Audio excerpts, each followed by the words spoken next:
जालना शहरात जीर्ण इमारतीचा भाग कोसळला. 4 दुचाकींसह कारचे मोठं नुकसान, जीवितहानी थोडक्यात टळली. जुना मोंढा परिसरातील 1952 मधील जयंतीलाल सन्स दुकानाच्या भिंतीसह शटर कोसळले.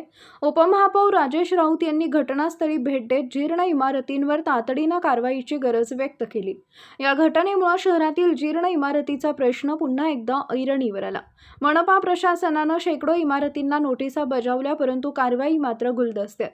आज दिनांक 19 रोजी रविवारी दुपारी 12 वाजता मिळालेल्या माहितीनुसार जालना शहरातील जुना मोंढा भागात रविवारी सकाळी एक मोठी दुर्घटना थोडक्यात टळली.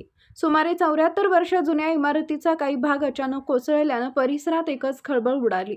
या दुर्घटनेत 4 दुचाकी आणि शेजारी उभी असलेल्या एका कारचं मोठं नुकसान झाले, मात्र सुदैवानं कोणतीही जीवितहानी झाली नाही.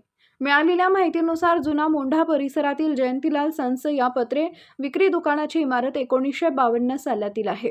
शनिवारी झालेल्या रिमझिम पावसामुळे भिंत कमकुवत झाली आणि रविवारी सकाळी शटरसह कोसळल्याची माहिती दुकानाचे मालक दिनेश ठक्कर यांनी दिली आहे. घटनेची माहिती मिळताच जालना शहर महानगरपालिकेचे उपमहापौर राजेश राऊत यांनी तातडीनं घटनास्थळी भेट देऊन पाहणी केली. तसेच मनपाच्या स्वच्छता निरीक्षकांसह पथकानं घटनास्थळी धाव घेत पंचनामा केला. या घटनेनंतर शहरातील जीर्ण व धोकादायक इमारतींचा प्रश्न पुन्हा एकदा ऐरणीवर आलाय. माध्यमांशी बोलताना उपमहापौर राजेश राऊत यांनी सांगितले की जीर्ण इमारतींबाबत मनपा प्रशासनाच्या निदर्शनास ही बाब यापूर्वीच आणून देण्यात आली असून अशा इमारतींना नोटीसाही बजावण्यात आल्या आहेत. रविवार असल्यामुळे बाजारपेठेत नेहमीप्रमाणे गर्दी नव्हती, त्यामुळे मोठी जीवितहानी टळली. मात्र हीच दुर्घटना गजबजलेल्या वेळेत घडली असती तर गंभीर परिणाम होऊ शकले असते. यामुळे शहरातील सर्व जीर्ण व धोकादायक इमारतींचं तातडीनं सर्वेक्षण करून आवश्यक ती कारवाई करावी, अशी मागणी आता नागरिकांमधून जोर धरतीये.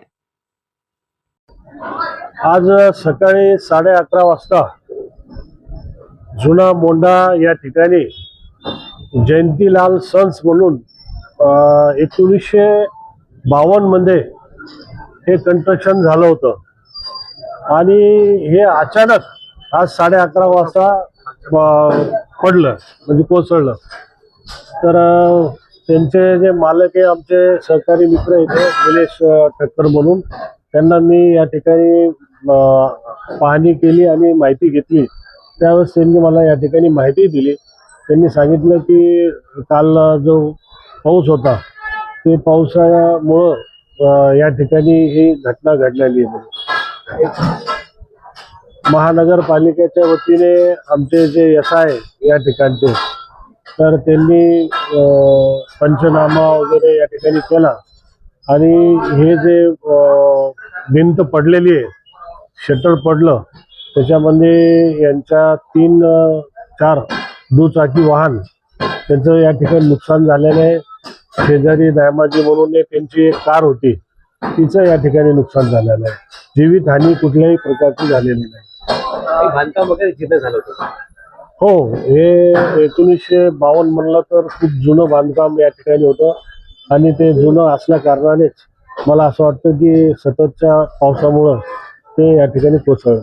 त्या घटनेमुळे जालन्यातील जे काही जुन्या इमारती यांचा प्रश्न पुन्हा एकदा ऐरणीवर आलेला आहे.